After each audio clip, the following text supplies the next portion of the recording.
Hello. Right, today's little job is not going to be such a little job. It's actually making a steel door for the workshop. This up and over door, I want to get rid of it and put in its place a sliding door for many reasons. But this door will be made of steel. Now the fact it's made of steel, don't let that intimidate you. I don't like working steel that much myself. There will be no welding involved. I've got a few tricks up my sleeve that I'll show you as we go along. Now just have a look at this and I'll show you why I need to do something about this door. Now the first problem everybody has with the up and over doors is you've got two positions. Closed, which is very stifling in summer,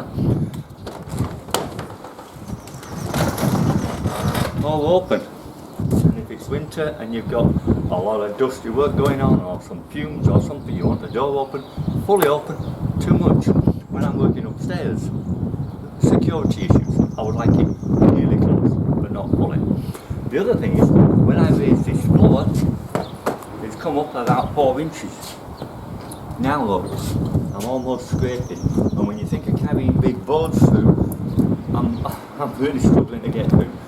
This is taking a good 4 inches off of me in height, probably more, probably 5 inches. I better get rid of all that, all the framework. And it's going to slide right out the way, giving me as much if not more clearance that way than I had before. Okay, let's get on with it. Now the materials I'm going to be using, obviously steel, and majority of it, although one side will be wood. And what I've got is firstly these two sheets, which are 1 mil mild steel, 2.4 by 1.2. 1.2 is the widest they come, so I bought 2 of them because I'll need 2 of them. I'll have plenty of offcut, but I'll need 2 of them. That's going to be framed with box section, this, which is a 20 by 40 mil section. It's 1.2 mil wide. I shall build a frame out of that, 20 mil being the thickness of it, with a T-cross in the centre of it. That I can do with me new steel cutting chop saw. So I've got plenty of that. On the other side we're going to use a multi-pan, standard multi-pan, because it's good stable stuff, good strong stuff, and will look good, and I've got some, so I'm trying to do this all on a budget, so keeping the cost down. Then we've got the insulation board, which is really good stuff. It's actually double the value of a standard polystyrene board. 25 mil thick. I've only got 20 mil steel. I couldn't get 25 mil.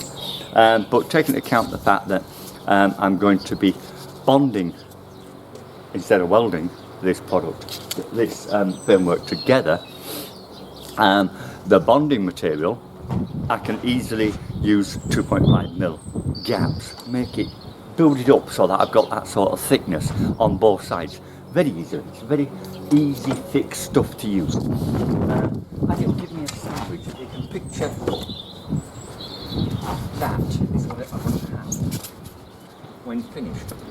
That is the door.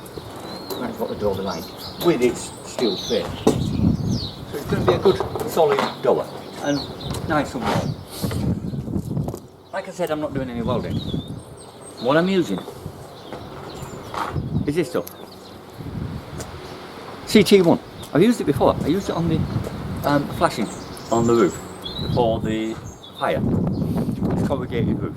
Corrugated fibreboard, very, very difficult to fasten anything to. There's no one to stick to it. And it's in such a position where you can't underlap with a joint like we would normally do with the flashing. So I had to come up with something. This was the answer. This glued it, bonded it and waterproofed it all in one go. And you can paint it. This is the fast grab version. You can get a not so fast grab version, but this is the fast grab. And it's advertised by them actually putting a flagstone, a big sheet of concrete, onto the wall. Hold it for a couple of seconds, let go, and this holds the weight of it and it cures. Just like that. Very heavy, very quick, very powerful grab.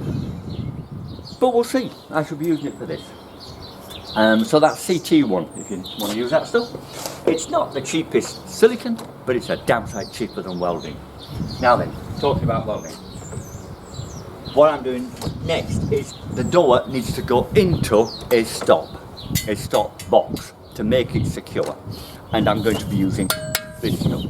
again box section. This one 50mm by 90, and it's 3mm thick, so it's very sturdy stuff. It'll run up the full height of the door, and the door will slide into it, going out the sight sort of thing, just out the way. And the locks will be through that. Now what I intend on doing is having 50mm cut on one side, all the way down the length of it. Some cutting, but there you go. And maximum 85mm down the other side, taking it just off. So then I can drill through from the back plate, the big one, into the wall. And when the door's closed, you can't get to them screws. Instead of, like I was going to do originally, make bigger holes and then screw through. I don't need to do that now. But one other thing, locks. Now I said I wasn't going to be doing any welding. This I could probably bond, but it's a temptation for a sledgehammer, and I don't trust stuff that much. So I will bob this into my local centre and ask them to seam weld around the edges of them. I've got 2 of these. They're designed for roller shutters. You can get them on eBay. And as you can see, the steel bolt goes straight through the full length. So it'll be coming right through the door and out the other side. It'll be very strong going through that steel box. And if it's welded to that, no one's ever going to get it off. So that would be the idea. I'll drill a hole, 2 places, take this to the weld place and ask them to just seam it on. And that's the only welding that will be done, and it won't be done by me. Okay, so what I need to do now is get the chop saw out, steel cutting chop saw, and start cutting up these miters and getting the box made. Now the method I'm going to do is, because this steel is so flexible, I'm going to start with the wood and bond the framework to the wood first, build up that way, and the steel will go on last, because it would just be too flexible for me to be able to work with. Well, that's what I'm going to do. Okay, so let's get the tools out and make a start. Now it's a bit of a bad day, a bit windy, so you might not hear me, so I'll do a little talking. I've done enough now anyway. Right, let's get on.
Well, at this stage, I guess we treat it the same as we would with wood. Miters are miter. Make sure they're correct. Use your miter squares on them. Right, now the T-section.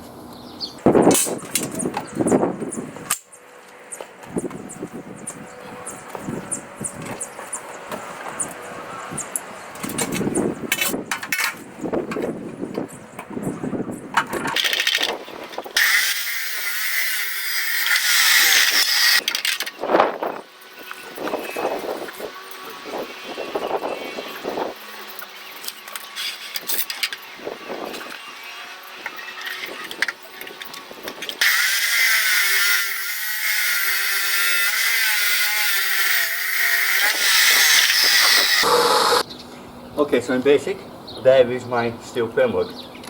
Now what I want to do is get it bonded to the plywood, but the plywood I'll cut up exactly the size I want first in the workshop, and then I can bring it out, lay it out and bond it to it. The steel, I will be bonding that to it without cutting, and then when it's finished and cured, I will then cut off the surplus.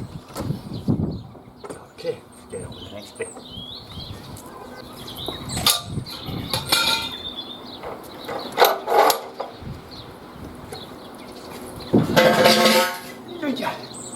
Won't be hot, wait till this one finished.